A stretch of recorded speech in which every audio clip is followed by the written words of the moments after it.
तर आता मी ना मुंबई येतो आहे फक्त दिवसाभरासाठी.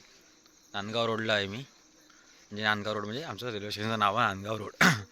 नांदगावला बसले, जायचं होतं कणकवली. वेटिंग लिस्ट, वेटिंगची तिकीट होती सुतारीची, ती काय कन्फर्म झाली ना, ऑनलाईन काढली असल्यामुळे 14वर येऊन थांबली बरोबर वेटिंग. आपल्या नशीब असं, त्याच्यामुळे काही विषय नाही. बट आता मी मुंबईत येत आहे, दादरला आहे ना, चर्चगेटला कामा तिकडे जाणार.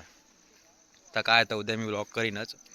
गेले आपले 12 दिवस व्लॉग पडले नाही बरोबर, काहीच नाही, रील पण नाही, व्लॉग पण नाही, कारण मी कामात होतो आहे. त्याच्यामुळे ब्लॉग पडले नाही. कामात असल्यामुळे प्रॉपर सकाळी जायचं, रात्री यायचं, त्याच्यामुळे जरा पण नाही. आणि आपली काही गाडी नसल्यामुळे आता जत्रा बित्रा आपण फिरलं असतं रात्रीचे. माझी स्वतःची गाडी नसल्यामुळे मी काय काही जास्त जायत नाही. पण आता चाललं आहे, कशाक येतो आहे मुंबईत. त्या उद्या उद्या ब्लॉग आहेत, तो कधी पडत तर कळत. तर उद्या स्टेटसला पण खूप लोकांना कळत खाली जात आहे तो. मुंबईत चाललं आहे जस्ट फॉर अ डे. कोण असं तुतारीत तर सांगा, भेटूया. एवढा पण आपण फेमस नाही, त्याच्यामुळे काय असा तसा नाही, बट असलाच तर सांगा. तुतारीत आत्ता जस्ट, आजची तारीख 15 डिसेंबर. तर आता तुतारीन जाणार आहे मी, सिद्धू आणि राज इल्ले.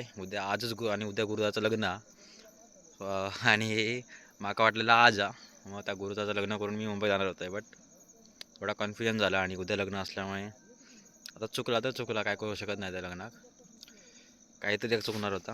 आणि तिकडे कसा मित्र येणार, त्याच्यामुळे मी जाते, नाही तर मी कॅन्सल पण केलं असतं. तिकडे पण तिकीट काढलेली आहे, त्याच्यामुळे ती तिकीट तिकडे असल्यामुळे मित्र पण येणार, त्याच्यामुळे जर आता कॅन्सल करू शकत नाही होतं मी. सो ह्या प्रॉब्लेममुळे मी लग्नात जात नाही. तुमचं आज उद्याचा व्हिडिओ लग्नाचा असतो, आणि लग्नात तर जात होता गुरुचं. माका वाटलं 15 तारीख लग्न, आपण 16 तारीखला दादा गुरुदाचा. सो बघू आता कसं काय. त्या जनरल डब्यात जायचं लागतं, कारण स्लीपरचे आता कन्फर्म नाही, जनरलची तिकीट काढलं आहे. सो बघू खायच्या डब्यात आहे तो. जाऊया आपण मुंबईकर येतं आहे फक्त एका दिवसासाठी. तर चला.